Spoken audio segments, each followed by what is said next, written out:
Today we are cooking Branzini on the Traeger grill. I've got it turned up to 450.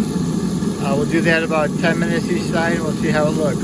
We want a nice char on each side of the fish, and it's marinated with lemon, olive oil, parsley, oregano, and some other herbs.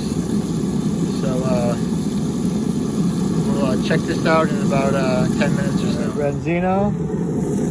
Oh yeah, looks beautiful. So that's about 10 minutes each side. I like it kind of crispy and well done, so you might want less if you like it less done, but that looks like it's almost, this is the second flip already, so this is going to be ready to come off the grill in just a couple minutes.